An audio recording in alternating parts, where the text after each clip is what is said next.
Ready. Hello.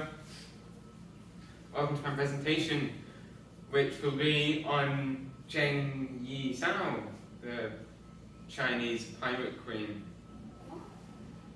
Okay. And usually you say like why you're doing this presentation, which I will say towards the end of the presentation. Okay.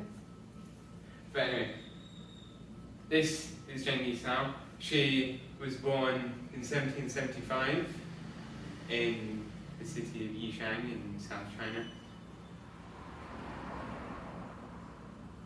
And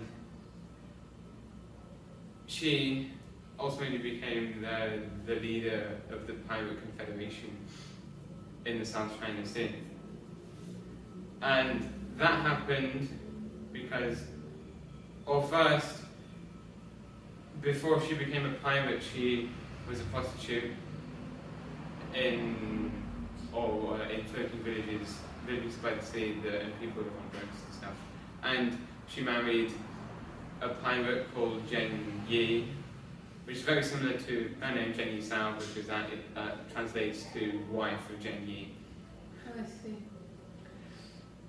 And Zheng Yi, her husband, created the Pirate Confederation in the South China Sea. And he died at sea. And then the rest of the gang, I guess, which consisted of 6 fleets and 6 generals of each, they were called to decide on the new leader, right? And in this meeting, she came and said, "I'm taking over," right? Which to them wasn't too bad of an idea, because where they came from, it wasn't unknown to have a woman be like the man of the house and have the fishing business and everything. So why wouldn't that be the same here? And to further cement her role as the leader of the Confederation, Zheng Yi, her husband's adopted son, also endorsed her to become the leader. And the adopted son and her also eventually had a relationship as well. Okay. And as soon as she came into power, she changed the rules. She made the Confederation organized and powerful. And some of the rules that she changed were like that anything you loot, you get 20% of it, and 80% of it goes to the Confederation and is redistributed among the fleets for repairs and fuel and food and stuff like that. Like tax. Yeah, like tax. 80% tax. Yeah, I guess so. Yeah. Very egalitarian. Mm-hmm. Yeah, another rule is that you're not allowed to rape any captives. Nice. Yeah. Are you allowed to rape non-captives? I don't know. Yeah. And then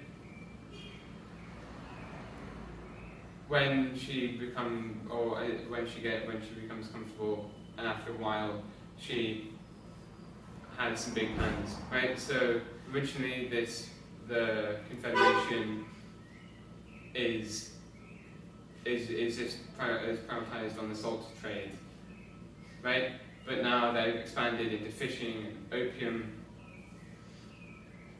right? And her ultimate goal was to control the Pearl River Delta. Mm-hmm. The Pearl River Delta has cities like Hong Kong, Macau, and Guangzhou. So, now it's really big and has a lot of financial power.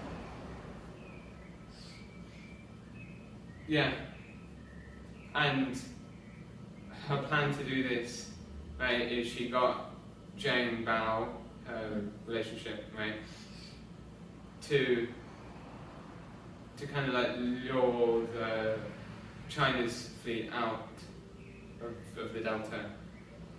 So Zheng Bao goes in, fires some shots, and then pulls out, and then lures them into the whole fleet, and then they get absolutely destroyed. China's fleet at this time was weak, and not very well maintained.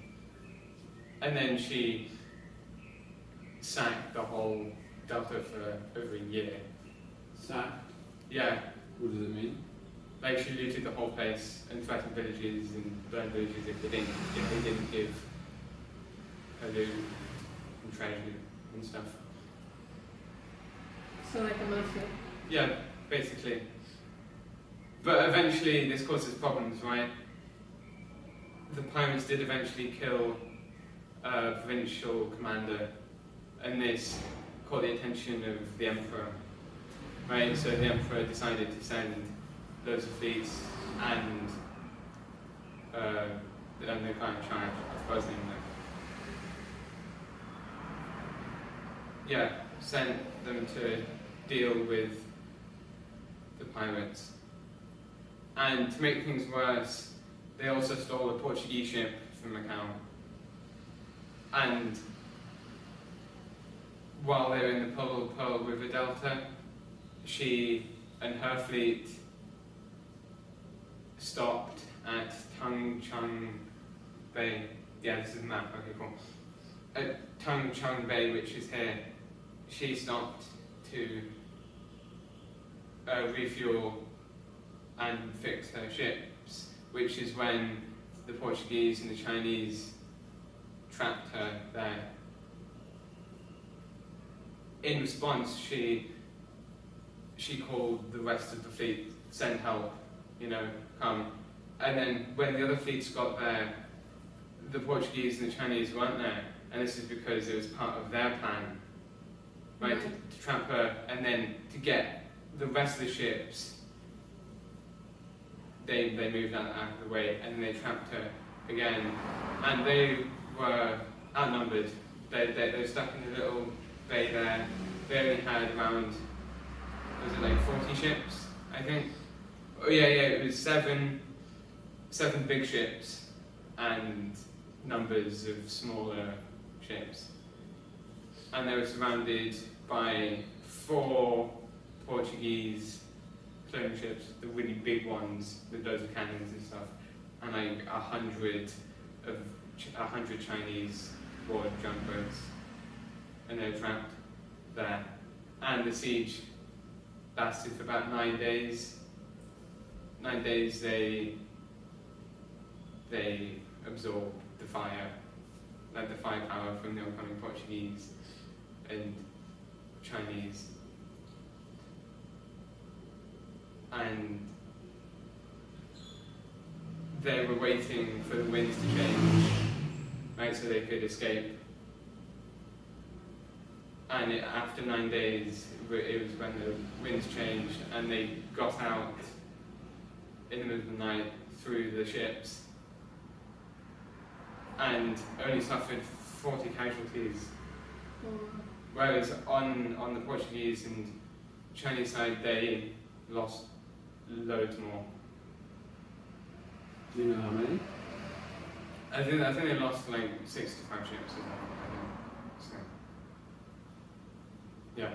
Part of the 65 ships was because the Chinese decided to turn some of their ships into fire ships, which was you get rid of the people, set them on fire, and send them into the opponent.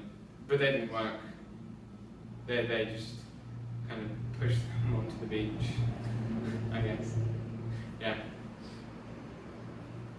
And the aftermath was, or after this, she starts to realise that things aren't going well, and eventually she'll fall, right? So before this happens, while she has the power to do so, she starts negotiating with the Chinese, and she offers a deal which is really favourable to her. Like, the deal consists of her and everybody in the fleet, everybody in the Confederation gets amnesty and gets to keep the loot that they got, and they can join the Chinese military if they want as well. And her and her lover at the time get to have a fleet, a small fleet that they can use in the salt trade. At first,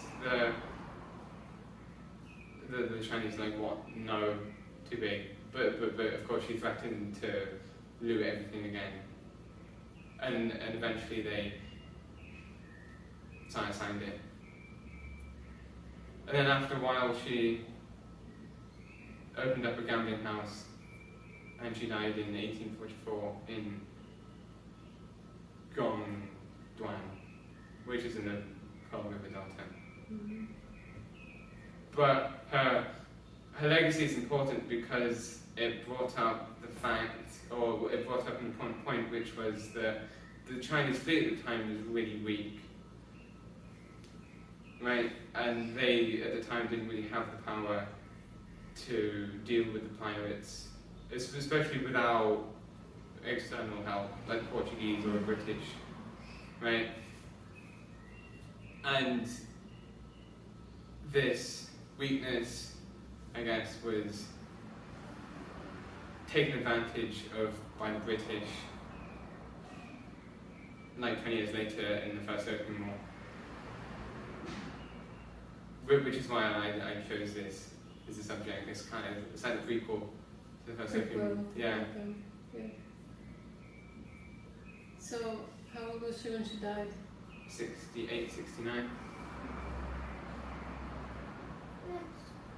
Yeah, it's Was that? pretty well, I think. Thank you for listening to my presentation. Talk about Zheng Yi Sao and her queenage as a pirate. And as always, I'm going to sign off with a name that is relevant this time.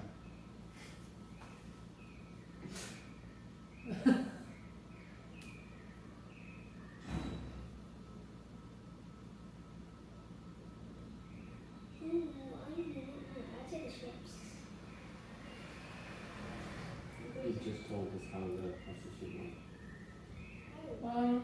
She managed to destroy all of them. She just sneaked out and escaped, right? Yeah. Her getting the deal Right. is a victory. Yeah. She's known for being one of the only leaders to stop once she's ahead, right? Mm-hmm. I see. Yeah.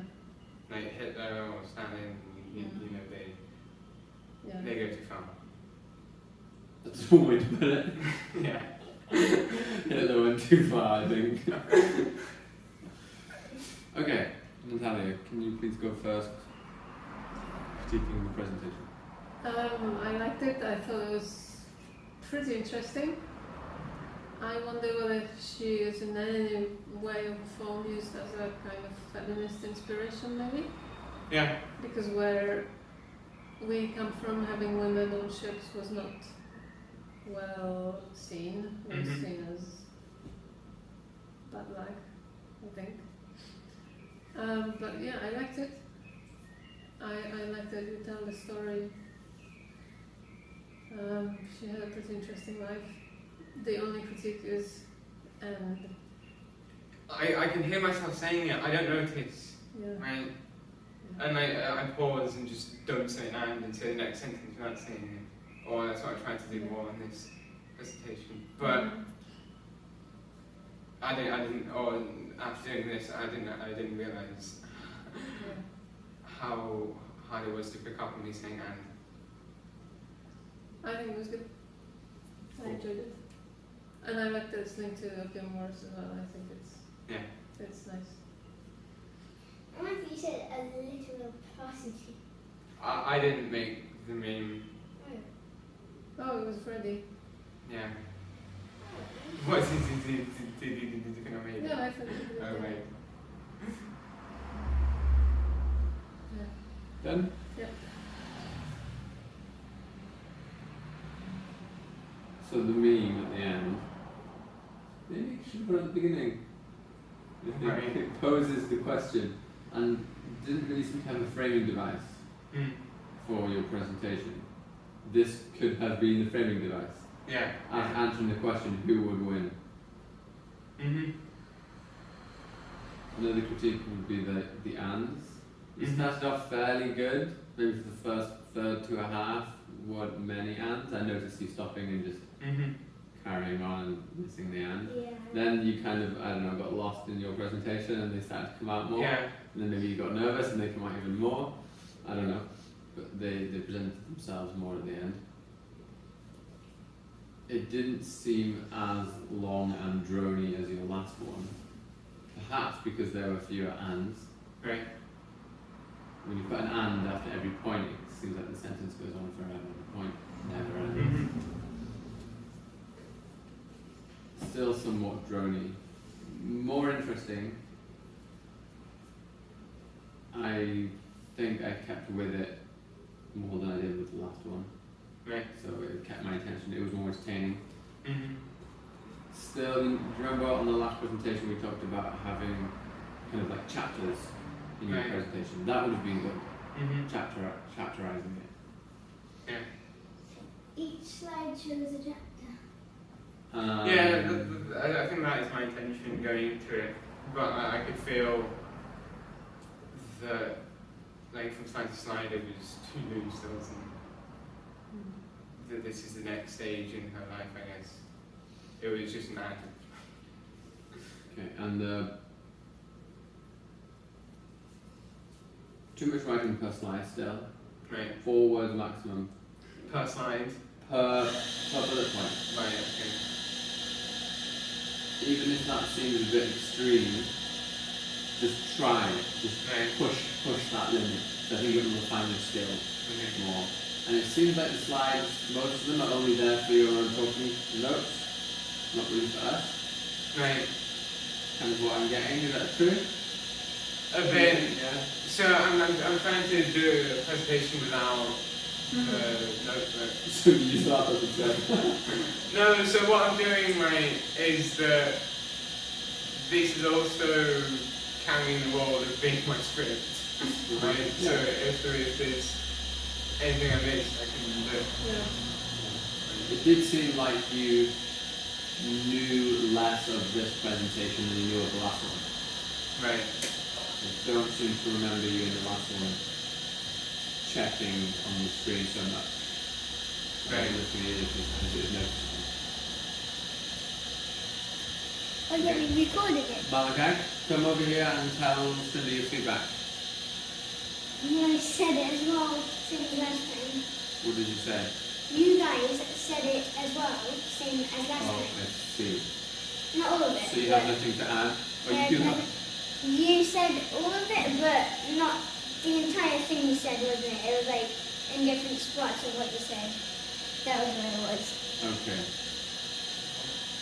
He's just saying that we said everything that he was thinking, Right. but we said more as well. Okay. Next time we start with Malachi. Next time we start with Malachi. That's your rule. Start with Surinder and Malachi. Yeah. Okay. Any tips for next presentation? From me, keep working on the ends. Mm-hmm. But I think it was pretty good.